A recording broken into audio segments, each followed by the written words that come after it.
Hello friends, ಇವತ್ತಿನ ಸಂಚಿಕೆಯಲ್ಲಿ ಏನಾಯಿತು ಅಂತ ನೋಡ್ಕೊಂಡು ಬರೋಣ ಬನ್ನಿ. ಡ್ಯಾಡು ಎಷ್ಟು ದೊಡ್ಡ ಲಾಯರ್, ನಾನು ಅವ್ರ ಮಗ ಅಂತ ಹೇಳ್ಕೊಳ್ಳೋದಕ್ಕೆ ನಾಲಾಯಕ್ಕು ನಾನು.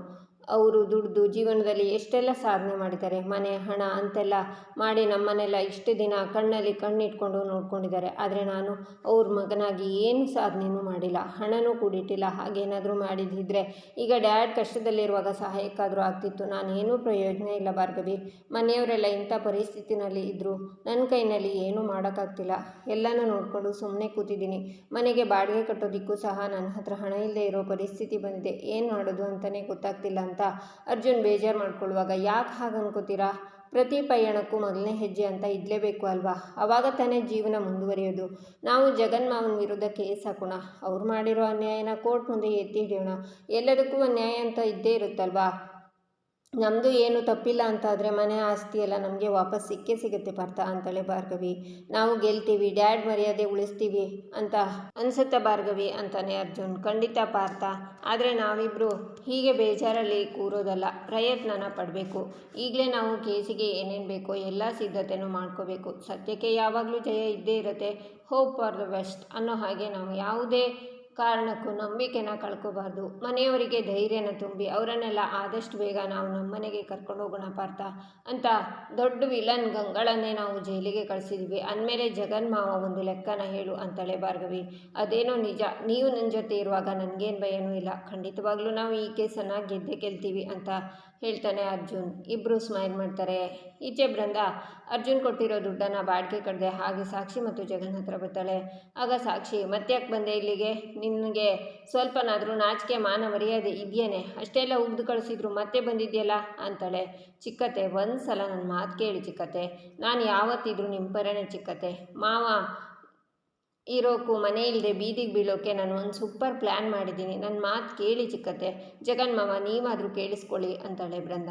ನಿನ್ನಂಥ ಉಸಿರು ಒಳ್ಳೆ ನಾನು ನಂಬೋಕ್ಕಾಗಲ್ಲ ಬೃಂದ, ನೀನು ಇಲ್ಲಿಂದ ಹೊರಟೋಗು ಅಂತಾಳೆ ಸಾಕ್ಷಿ. ಇಲ್ಲ ಚಿಕ್ಕತ್ತೆ, ಒಂದು ಸಲ ನನ್ನ ಮಾತನ್ನು ಕೇಳಿ. ನಾನು ಹೇಳೋ ಪ್ಲ್ಯಾನ್ ನಿಮಗೆ ಓಕೆ ಆಗೇ ಆಗುತ್ತೆ. ಆಗಿಲ್ಲ ಅಂದರೆ ನಾನೇ ಸುಮ್ಮನೆ ಹೊರಟೋಗ್ತೀನಿ ಅಂತಾಳೆ ಬೃಂದ. ಅದೇನು ಅಂತ ಹೇಳು ಅಂತಾರೆ ಜಗನ್. ಈಗ ಬ್ಯಾಂಕ್ನವರು ಹಣನೆಲ್ಲ ಲೋನ್ಗೆ ಕಟ್ಕೊಂಡಿದ್ರಿಂದ ಮನೆಯಲ್ಲಿ ಒಂದು ಬಿಡ್ಗಾಸು ಇಲ್ಲ. ಹಾಗಾಗಿ ಮನೆ ಬಾಡಿಗೆ ಕಟ್ಟೋಕ್ಕೆ ಅಂತ ಅರ್ಜುನ್ ಬಾಡಿಗೆ ಹಣನ ನನ್ನ ಹತ್ರ ಕಟ್ಟು ಅಂತ ಹೇಳಿದ್ದಾನೆ. ಈಗ ನಾನು ಆ ಹಣನ ಕಟ್ಟದೇ ಇದ್ದರೆ ಮನೆ ಓನರ್ ಬಂದು ಮನೆಯಿಂದ ಎಲ್ಲರನ್ನು ಹೊರಗಡೆ ಹಾಕ್ತಾರೆ. ಆವಾಗ ನಮ್ಮ ಮನೆಯವರೆಲ್ಲ ಇರೋಕ್ಕೂ ಜಾಗ ಇಲ್ಲದೆ ಬೀದಿಗೆ ಬೀಳ್ತಾರೆ. ಅರ್ಜುನ್ ನನ್ನ ಹತ್ರ ದುಡ್ಡ ಏನಾಯಿತು ಅಂತ ಕೇಳಿದರೆ, ಕಳೆದೋಯ್ತು ಅರ್ಜುನ್, ಅದನ್ನೆಲ್ಲ ಅಂತ ಮ್ಯಾನೇಜ್ ಮಾಡ್ತೀನಿ. ಹೇಗಿದೆ ನನ್ನ ಪ್ಲ್ಯಾನು? ನಾವು ಮನೆ ಇಲ್ಲದೆ ಬೀದಿಗೆ ಬಿದ್ದರೆ ನೀವು ನನಗೆ ಇರೋದಕ್ಕೆ ಜಾಗ ಕೊಡ್ತೀರಾ ಚಿಕ್ಕತ್ತೆ? ನಿಮಗೋಸ್ಕರ ನಾನು ಇಷ್ಟೊಂದು ರಿಸ್ಕ್ ತಗೋತಿದ್ದೀನಿ. ಪ್ಲೀಸ್ ಚಿಕ್ಕತ್ತೆ, ನನಗೆ ಸಹಾಯ ಮಾಡಿ ಅಂತಾಳೆ ಬೃಂದ. ಸರಿ ಆಯಿತು, ನೀನು ಹೇಳಿದ ಹಾಗೆ ಆಗಲಿ. ಏನಾದರೂ ನೀನು ನರಿ ಬುದ್ಧಿ ತೋರ್ಸೋಕೆ ಹೋದರೆ ಮಾತ್ರ ನಿನ್ನ ಸುಮ್ಮನೆ ಬಿಡೋದೆಲ್ಲ ನೆನ್ಪಿಟ್ಕೋ ಅಂತಾಳೆ ಸಾಕ್ಷಿ.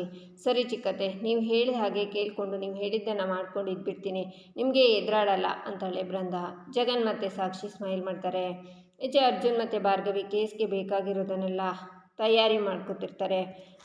ಆ ಮನೆ ಬಗ್ಗೆ ಸ್ವಲ್ಪ ಇನ್ಫಾರ್ಮೇಷನ್ನ JP ಹತ್ರ ಕೇಳ್ತಾರೆ. ಆಗ JP, ಭಾರ್ಗವಿ ಅರ್ಜುನ್, ಆ ಮನೆ ನಮಗೆ ಬೇಡ ಕಣ್ರು, ನನ್ನ ಒಡ ಹುಟ್ಟಿದ ತಮ್ಮನಿಗಂತಲೇ ಇರಲಿ, ಬಿಟ್ಬಿಡಿ ಅಂತಾರೆ. ಯಾಕೆ ಮಾವ ಹಾಗೆ ಹೇಳ್ತೀರಾ?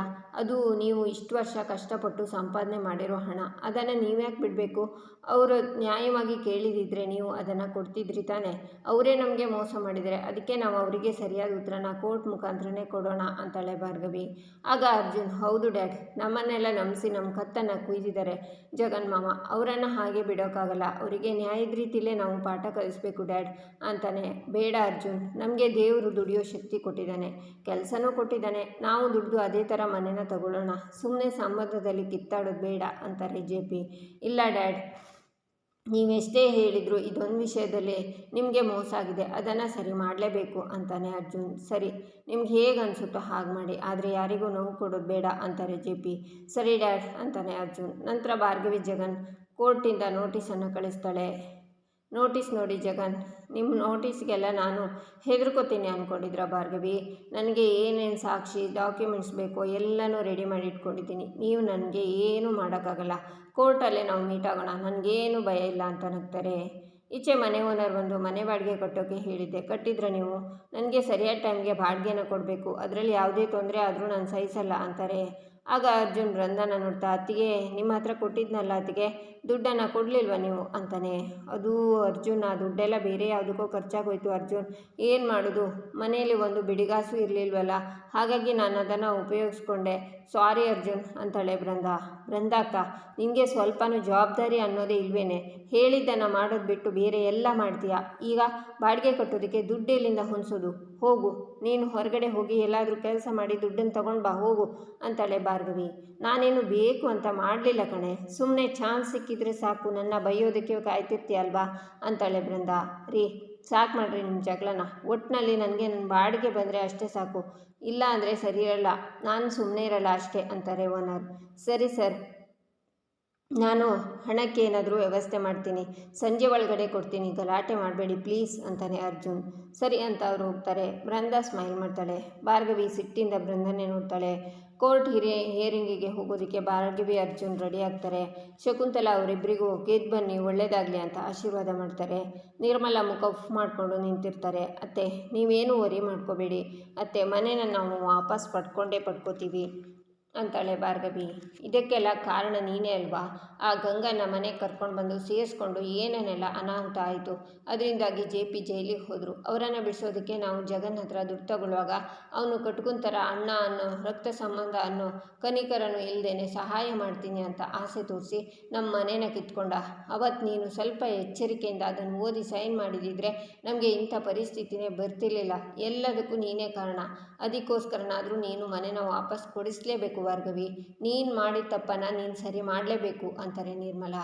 ಸರಿಯತ್ತೆ ಹಾಗೆ ಆಗಲಿ, ಆಶೀರ್ವಾದ ಮಾಡಿ ಅಂತ ಭಾರ್ಗವಿ ಆಶೀರ್ವಾದ ತಗೊಂಡು ಹೋಗ್ತಾಳೆ. ಅರ್ಜುನ್ ಕೂಡ ಅವಳ ಜೊತೆ ಕೋರ್ಟ್ಗೆ ಹೋಗ್ತಾನೆ. ಈಚೆ ಜಗನ್ ಸಾಕ್ಷಿ ಕೋರ್ಟ್ಗೆ ಬರ್ತಾರೆ. ಹಿಯರಿಂಗ್ ಶುರುವಾಗುತ್ತೆ. ನಿಮ್ಮ ಆರ್ಗ್ಯೂವನ್ನು ನೀವು ಮಾಡಬಹುದು ಭಾರ್ಗವಿಯವರೇ ಅಂತ ಜಡ್ಜ್ ಹೇಳ್ತಾರೆ. ಆಗ ಭಾರ್ಗವಿ, ಯುವರ್ ಆನರ್, ಜಗನ್ ಪಾಟೀಲ್ ಅನ್ನೋರು JP ಪಾಟೀಲ್ ಅನ್ನೋರ ಮನೆ ಆಸ್ತಿನೆಲ್ಲ ಮೋಸದಿಂದ ತಮ್ಮ ವಶ ಮಾಡ್ಕೊಂಡಿದ್ದಾರೆ ಯುವರ್ ಆನರ್, ಆದ್ದರಿಂದ ಅದು ನ್ಯಾಯಯುತವಾಗಿ JP ಪಾಟೀಲ್ ಅವರಿಗೆ ಸೇರಬೇಕು ಅಂತ ಕೇಳ್ಕೊತೀನಿ ಯುವರ್ ಆನರ್ ಅಂತಾಳೆ ಭಾರ್ಗವಿ. ಹೌದಾ ಜಗನ್ ಪಾಟೀಲ್ ಅವರೇ, ನೀವು ಹಾಗೆಲ್ಲ ಆಸ್ತಿನ ಮೋಸ ಮಾಡಿ ನಿಮ್ಮ ಹೆಸರಿಗೆ ಮಾಡ್ಕೊಂಡಿದ್ದು ಸರಿನಾ? ಆ ರೀತಿ ಏನಾದರೂ ಮಾಡಿದಿದ್ರೆ ಅವರ ಆಸ್ತಿನ ಅವರಿಗೆ ವಾಪಸ್ ಕೊಟ್ಬಿಡಿ, ಇಲ್ಲ ಅಂದರೆ ಕೋರ್ಟ್ ನಿಮಗೆ ದೊಡ್ಡ ಶಿಕ್ಷೆನೇ ಕೊಟ್ಬಿಡುತ್ತೆ ಅಂತಾರೆ ಜಡ್ಜ್. ಇಲ್ಲ ಯುವರ್ ಆನರ್, ಆಸ್ತಿ ಎಲ್ಲ ನನ್ನ ಹೆಸರಲ್ಲೇ ಇದೆ, ಅದಕ್ಕೆ ಸಂಬಂಧಪಟ್ಟಿರೋ ದಾಖಲೆಗಳನ್ನೆಲ್ಲ ನಾನು ಕೋರ್ಟ್ಗೆ ಸಬ್ಮಿಟ್ ಮಾಡ್ತೀನಿ ಅಂತಾರೆ ಜಗನ್. ಆಗ ಮತ್ತೆ ಜಗನ್ ಪರವಾಗಿ RK ಕೋರ್ಟ್ಗೆ ಬರ್ತಾರೆ. ಎಲ್ಲರೂ ಶಾಕ್ನಿಂದ ಅವರನ್ನು ನೋಡಿದರೆ ಜಗನ್ ಖುಷಿಯಿಂದ ಸ್ಮೈಲ್ ಮಾಡ್ತಾರೆ. ನಂತರ ಆಗ RK ಭಾರ್ಗವಿನೇ ನೋಡ್ತಾ ಸ್ಮೈಲ್ ಮಾಡ್ತಾ, ಯುವರ್ ಆನರ್, ಜಗನ್ ಪಾಟೀಲ್ ಅವರ ಪರವಾಗಿ ನಾನು ವಾದ ಮಾಡೋಕ್ಕೆ ಕೋರ್ಟ್ಗೆ ಬಂದಿದ್ದೀನಿ, ಅವರ ಆಸ್ತಿಗೆ ಸಂಬಂಧಪಟ್ಟಿರೋ ಸಾಕ್ಷ್ಯಗಳನ್ನೆಲ್ಲ ನಾನು ನಿಮಗೆ ಸಬ್ಮಿಟ್ ಮಾಡ್ತಿದ್ದೀನಿ ಅಂತ RK ಎಲ್ಲ ಫೈಲ್ಗಳನ್ನು ಜಡ್ಜ್ಗೆ ಕೊಡ್ತಾರೆ. ಇಲ್ಲಿಗೆ ಈ ಸಂಚಿಕೆ ಮುಕ್ತಾಯವಾಗುತ್ತೆ. ಮುಂದಿನ ಸಂಚಿಕೆಗಾಗಿ ನಮ್ಮ ಚಾನಲನ್ನು ನೋಡಿ ಸಬ್ಸ್ಕ್ರೈಬ್ ಮಾಡಿ, ಲೈಕ್ ಮಾಡಿ, ಸಪೋರ್ಟ್ ಮಾಡೋದನ್ನು ಮರಿಬೇಡಿ.